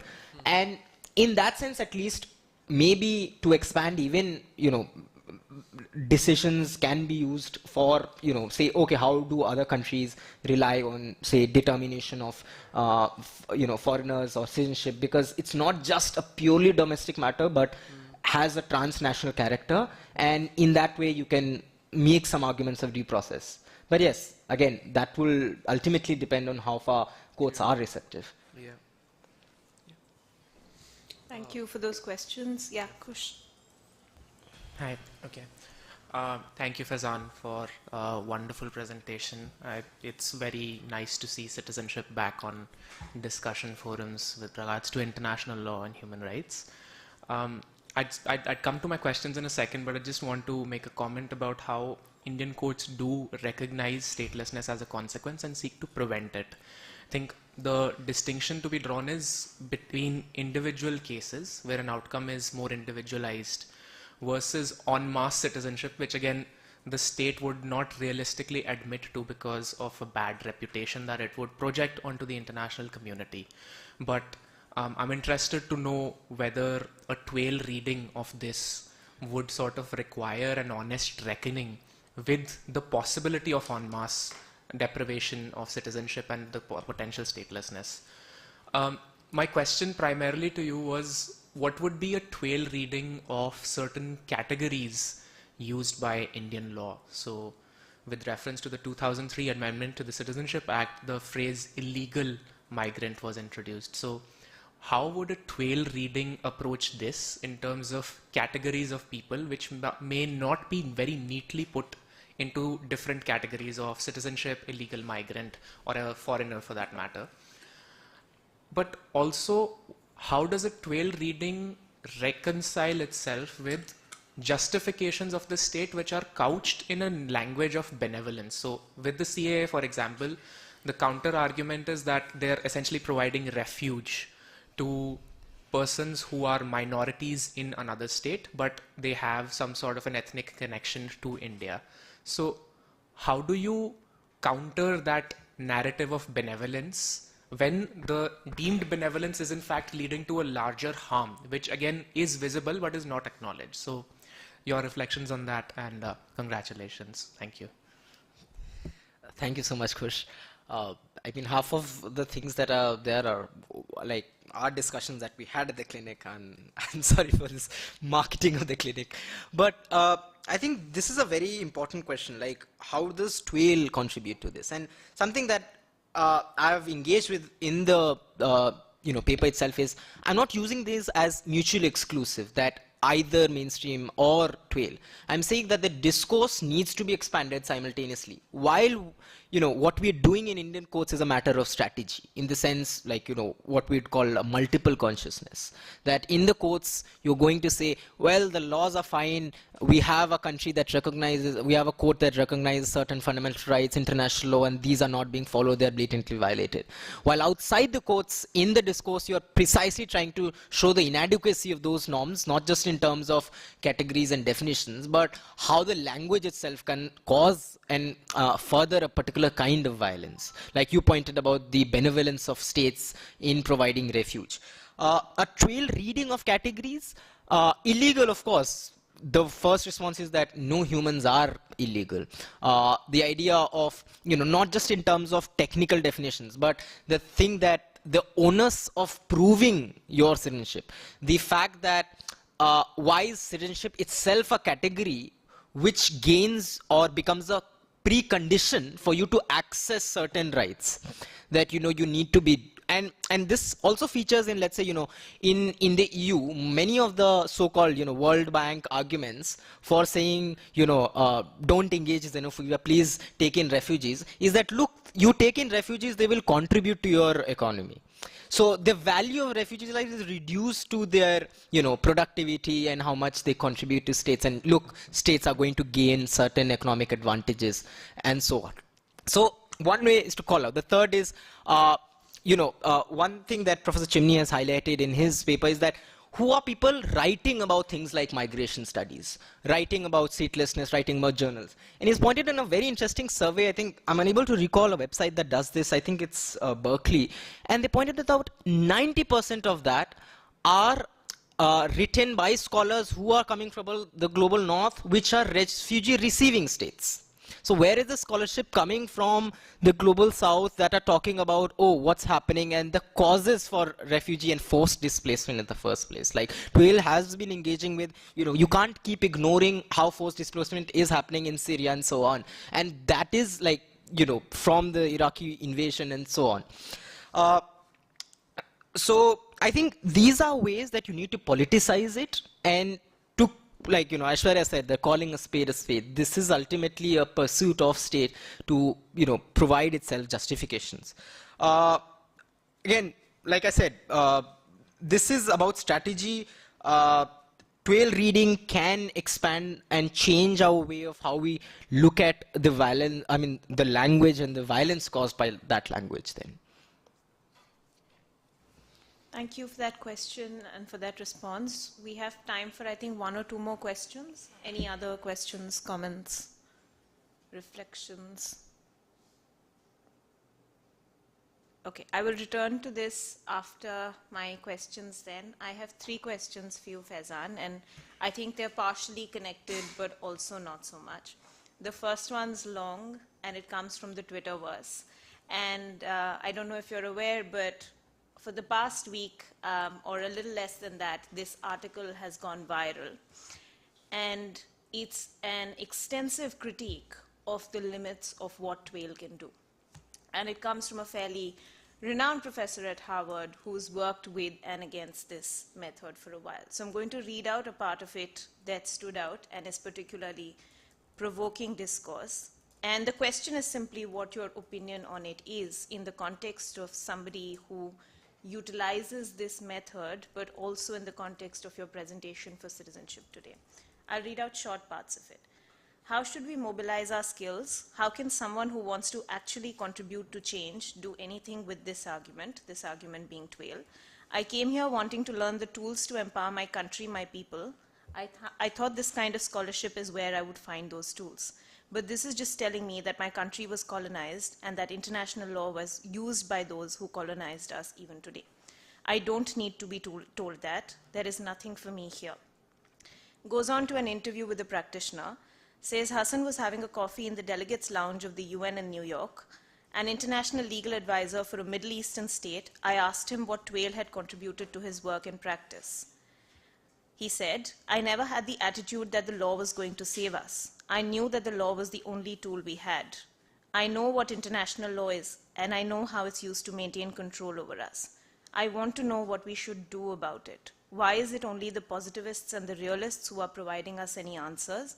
For me as a practitioner, TWAIL is totally useless because it doesn't tell me how to mobilize my skills. So I'm wondering what you think about this in the context of what you've presented today.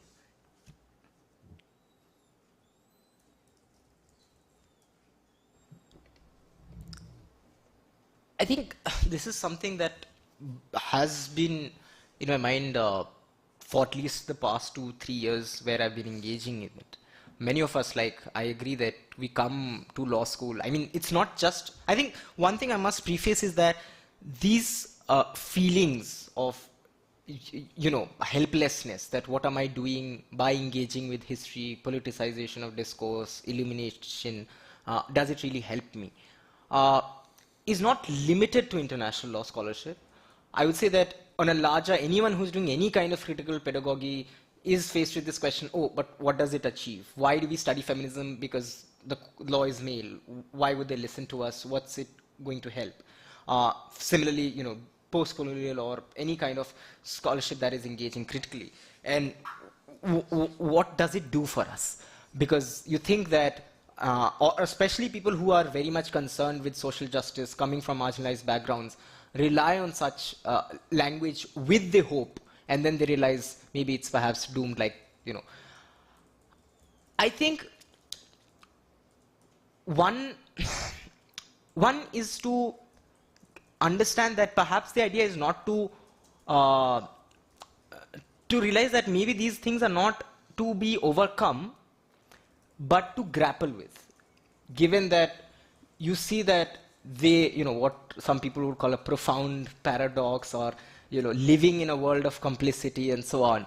But once we recognize that, I think we can be more strategic instead of being very hopeful, in the sense that, like you said, something like I said, multiple consciousness.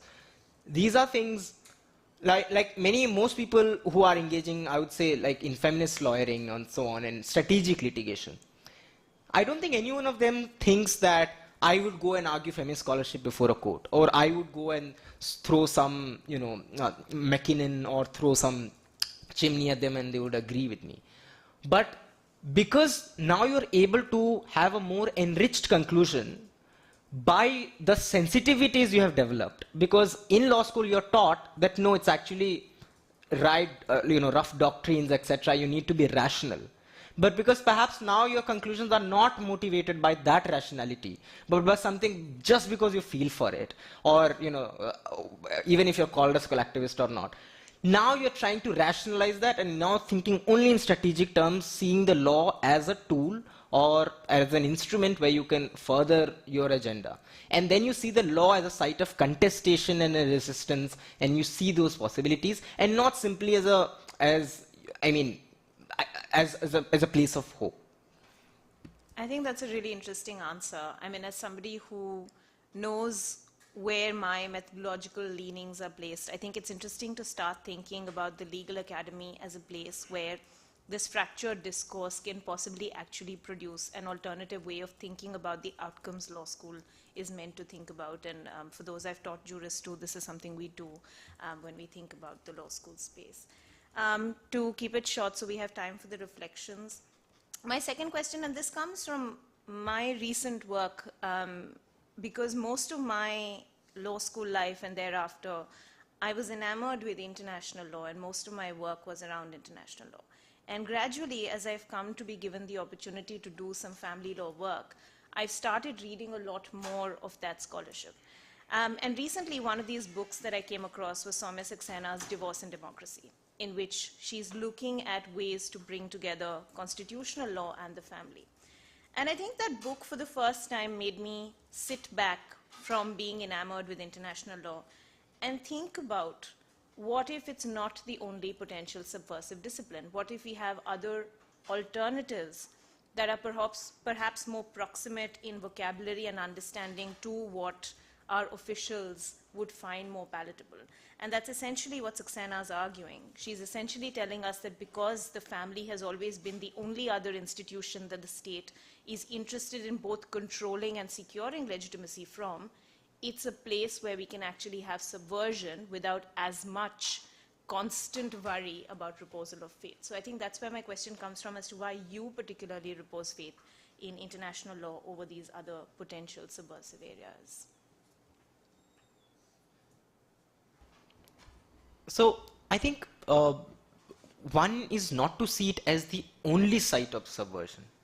I would rather say that our task is that because we're informed with a certain sensibility or cause, then the task is to exploit and use every site of subversion and resistance that you encounter, be it domestic, be it under the reconfiguration of, say, a family imagination and transgressing the category of family itself, as many trans and queer activists would argue today.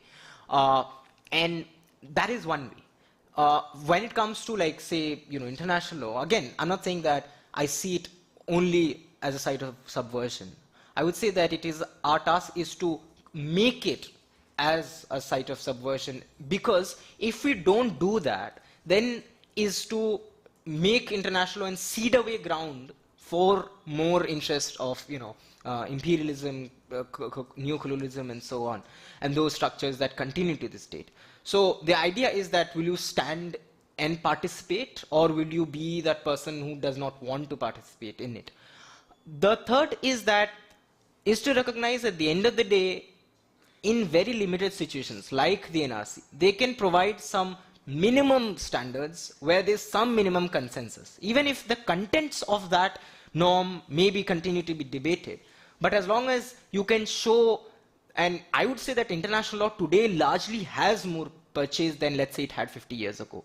Like, we could not have imagined what's happening, in the sense that, people can shout from the rooftops, oh, it doesn't exist. But people will say that perhaps it was international law that stopped the execution of Kulbhushan Jadhav. Perhaps it is international law that, people are now talking about investor-state disputes and contesting that, instead of saying that don't engage with it at all. So I think in such a state, we are past the stage of, don't engage with it at all. And in that sense, I think, of course, we can keep continuing and engaging with, whether how much hope do we have, but it does not change our task as lawyers from the Global South. Thank you very much. Another really helpful answer. I'm going to take a pause here and see if there are any other questions, comments, or thoughts before I come back to one final question.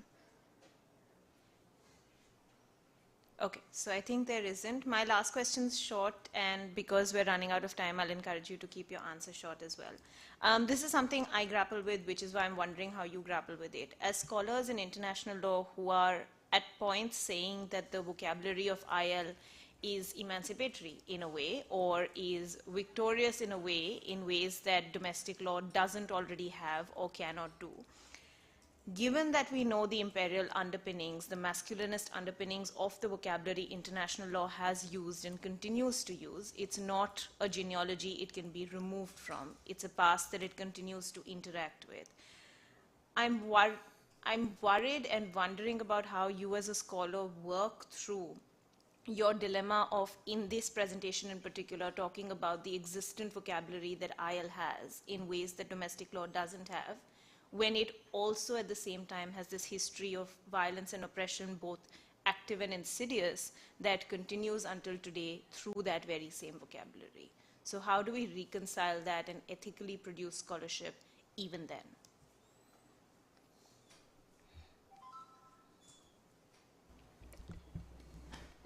I think if we start rejecting possibilities based on their history, it is one thing to be aware of origins, genealogy, and history. It is another to reject things based on that history. Because if we were to begin rejecting things on history, I think we'll have to reject a lot many things that we have in this country. I mean, nobody today thinks that certain things that we have, like our constitution itself being borrowed, is something that, we should be grateful to our colonizers, or we owe any gratitude towards them. But it is precisely to not allow and disrupt that monopoly of knowledge, that monopoly of power, etc., by saying and laying claim to those things. So I think the mode of subversion and resistance is by laying claim to those very practices, legal pedagogy, interventions, and so on, by claiming them as having an equal right to. Academics, I think, on a franker note, I think academics should be just more humble in just saying, yeah, perhaps this is what it is, but we are doing what we can. And one way is that in the law school you talked about, I think changes are coming. Like, we now have something known as, say, what is the engagement of international law in law school? It's either you do it in your curriculum, or let's say you do Jessup, etc.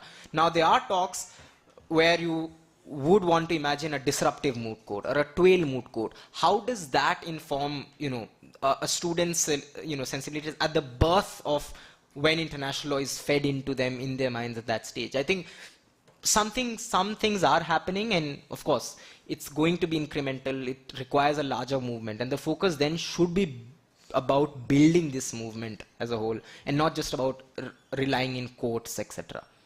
Thanks, Faizan. With that, we conclude our presentations and the discourse around the individual presentations. Do we have 5 minutes to do the takeaways?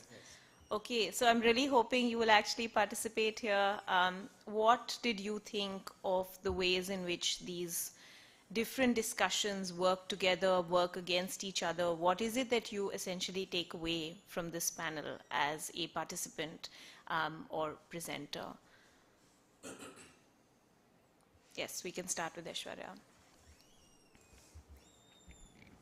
So, as I was listening to both Vaneet and Faizan speak, I think that maybe something that does to some extent tie all three of our thoughts, all three of our presentations together is kind of that the reliance on international law as an emancipatory place, the reliance on the language and the rhetoric of international law as a space for freedom, as a space for ensuring or facilitating human rights or ensuring certain standards of social welfare, social being.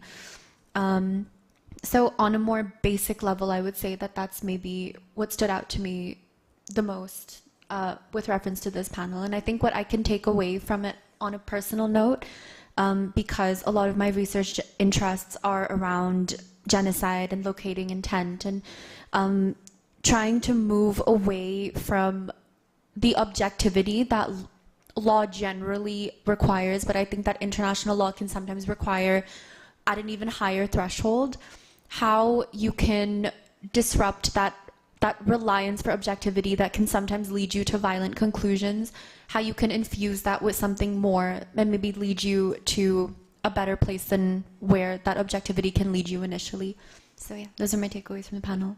Thank you. That was really, really helpful and very well articulated as well. Thank you for that, Aishwarya. Any other thoughts? We'll go with Vaneet first and then Khushi.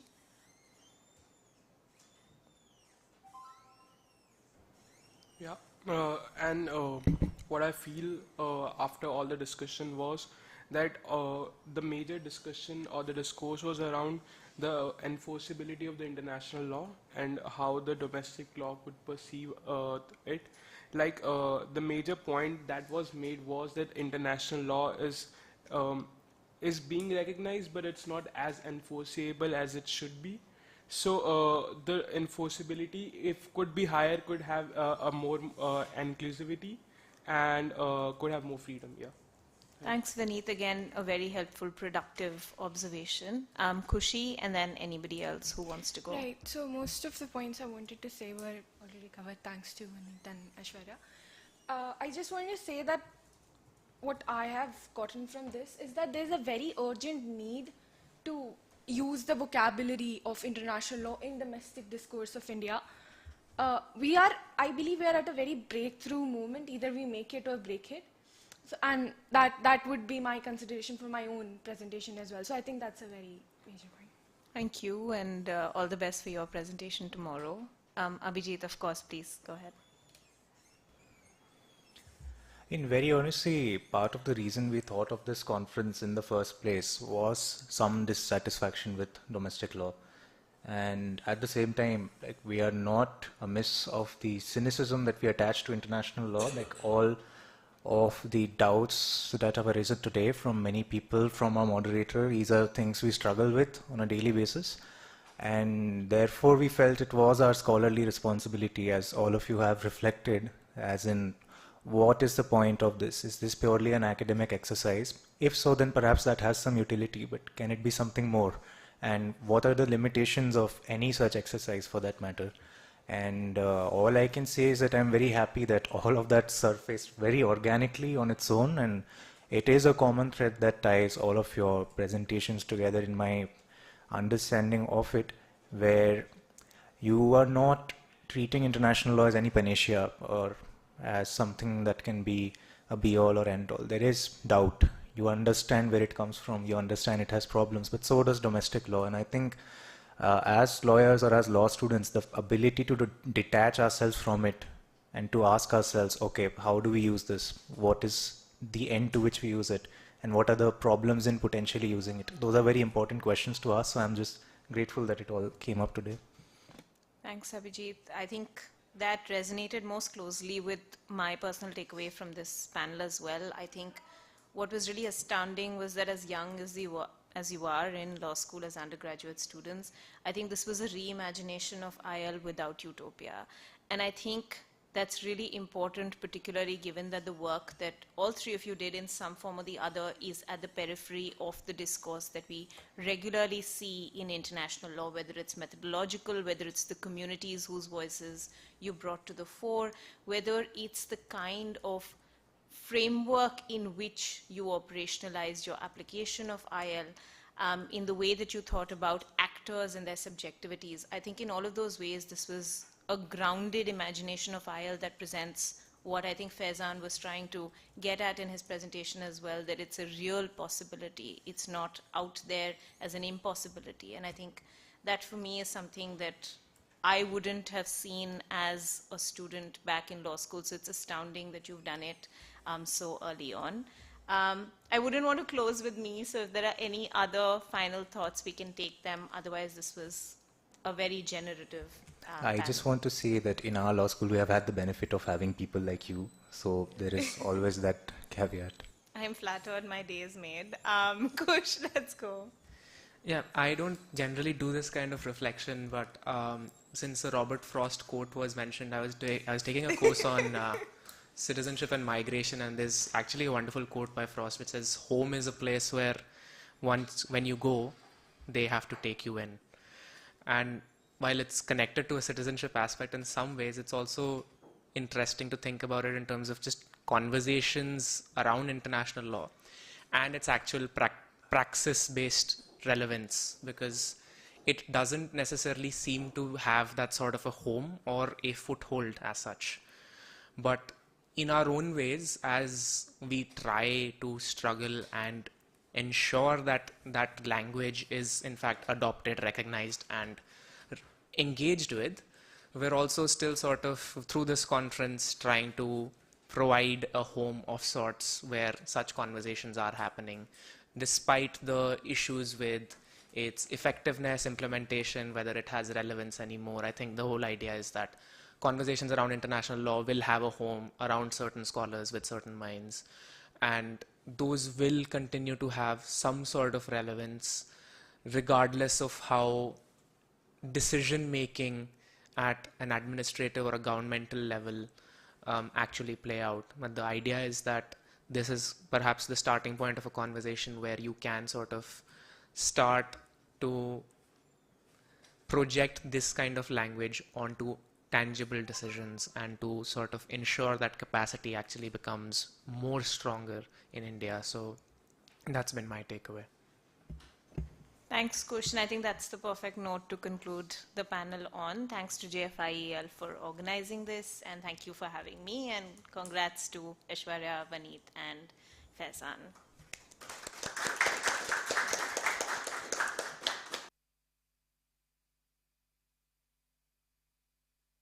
Indeed, we are done.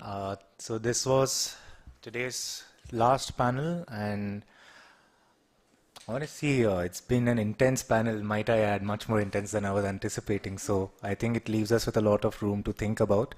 At the end of it, though, I am very grateful that I could be a part of the event where all of you from very different batches in this huge university could somehow see each other's faces and hopefully be in touch after the conference. So very glad that all of you came, especially in person when you had the option to come online. So thank you. I will see all of you tomorrow. We'll start with Professor Prabhash Ranjan's lecture, very connected to this larger theme of ours, because very frankly, when we wrote this concept note, we did draw from his recent works. So I hope all of you can make it. If you want to call your friends, please do that. And we will continue tomorrow with the remaining panels on defense and strategic interests, and then after that, trade, investment, and arbitration. Thank you so much for coming. Have a good night.